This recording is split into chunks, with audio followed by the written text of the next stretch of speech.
In 2000, a young producer named Jason Blum made a bet that Hollywood thought was insane. He believed that the scariest movies didn't need the biggest budgets. They needed the best ideas. Studios were spending hundreds of millions on spectacle, and audiences were getting bored. Blum saw the gap. An audience hungry for something raw, something real, something that actually frightened them. He founded Blumhouse Productions with almost nothing, and that was exactly the point. His philosophy was radical.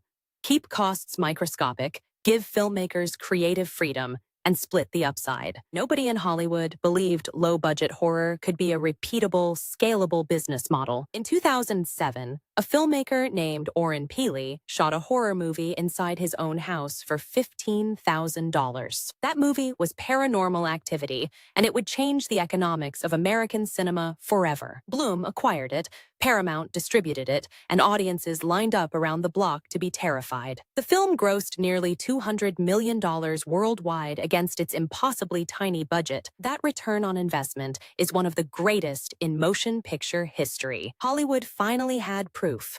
Fear was not just an emotion, it was a business strategy. Blumhouse didn't just make a hit.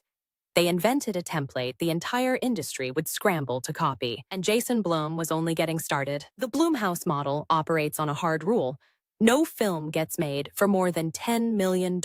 Most of their films cost far less, some as little as $300,000. Filmmakers give up their upfront salary in exchange for a meaningful share of the profits. This alignment of incentives makes every director a co-investor in their own vision. When a film bombs, Blumhouse loses very little, a write-off that barely registers. When a film hits, the returns are so astronomical they fund a dozen future projects. It's a venture capital model dressed in a Halloween costume, and it's brilliantly engineered. The studio doesn't just manage risk, it weaponizes it. Blumhouse didn't just make films.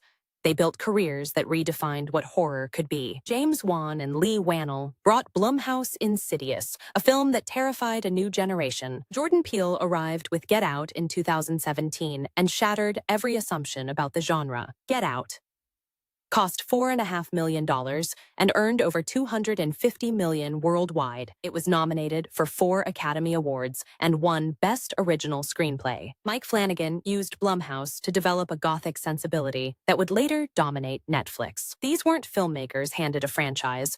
They were artists handed a key. Blumhouse gave them the rarest gift in Hollywood: creative trust with financial backing. At some point, Blumhouse films stopped being just scary movies.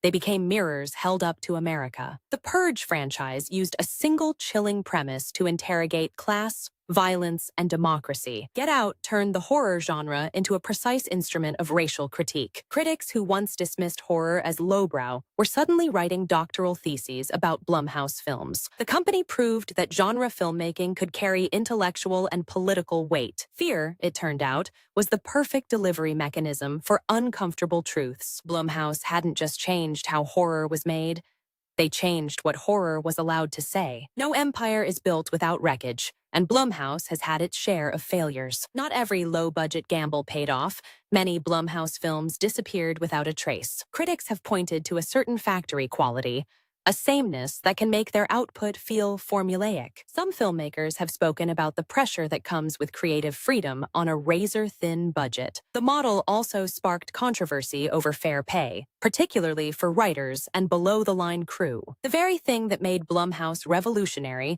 its frugality, was also its original sin. Jason Blum himself has acknowledged the tension between art and the machinery built around it. Because of Blumhouse, every major studio now has a micro-budget division quietly running in the background. Amazon, Netflix, and HBO all launched horror arms directly inspired by the Blumhouse playbook. The idea that a $5 million film could outperform a $200 million blockbuster is now accepted wisdom. Blumhouse also proved that diverse voices in genre filmmaking weren't a charity case. They were a competitive advantage. The studio's track record with Black and female directors stands as a rebuke to decades of Hollywood gatekeeping. Independent film had been dying a slow death. Blumhouse showed one path back to commercial oxygen. They didn't save independent cinema, but they rewrote its survival manual. And they did it all by making audiences afraid of the dark. Blumhouse is now eyeing television, international co-productions, and the frontier of prestige genre storytelling. The horror genre itself is expanding. absorbing grief, trauma, and identity in ways never seen before. Younger filmmakers are arriving with cameras in their phones and nightmares in their heads. The Blumhouse model gave them permission to believe their fear was worth $20 tickets. Jason Blum once said, "The best horror films are really love stories in disguise." What he built is something even stranger. A horror story about capitalism that has a happy ending. The factory keeps running, the monsters keep coming, and the lights stay off.